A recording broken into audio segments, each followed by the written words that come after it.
Let me just ask about the mission to Mars. Do you think that is that really a viable goal? 2035, I think, is what Elon Musk is now predicting. Is that viable? And do you think Mars is really the place to go? I don't think we'll ever get there. Why? Why? Don't leave me hanging. So not the answer you're expecting. Oh no, I'll take it, but tell me why. All the reasons people are giving for going, I don't see them working over the long term. Everyone says, "Oh, Elon Musk will take us to Mars." I'm not convinced of that, because what is his motivation to do so? He's running a corporation, SpaceX. So he may make the vehicle that NASA then buys to get NASA to Mars. Sure. But for a private enterprise to go to Mars, where it's supremely expensive, has never been done before, is supremely dangerous, then you're an investor in the company and you ask, what's the return on my investment? Well, none, really. There's no way you get money. No. Is there oil on Mars? No. So the motivation to do so does not really exist under a corporate construct.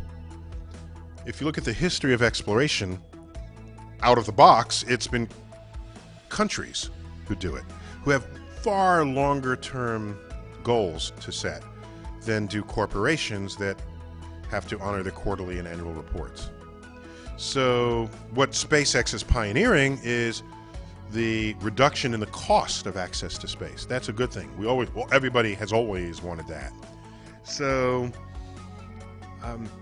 yeah, unless we find oil or diamonds on Mars, I don't see it happening soon. Possibly not ever.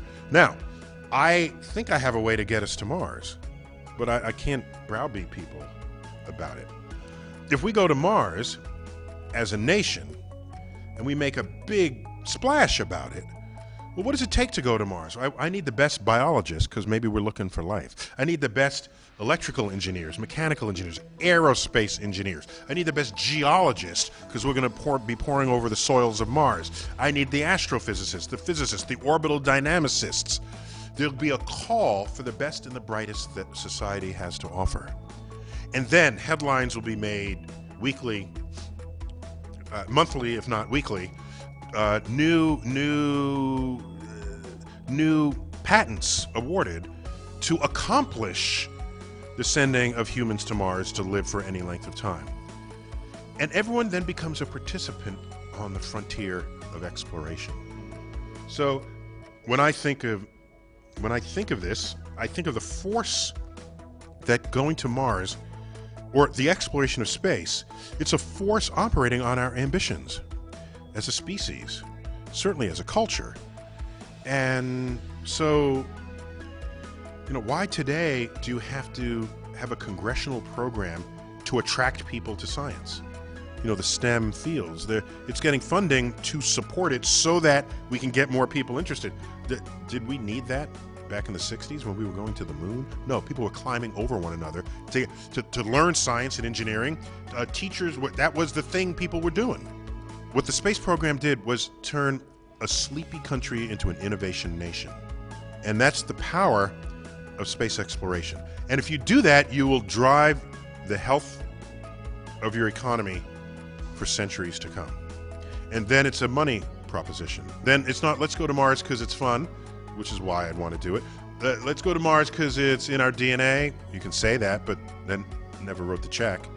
Let's go to Mars because we are investing in the future stability of the nation's and the world's economy. Investors come running.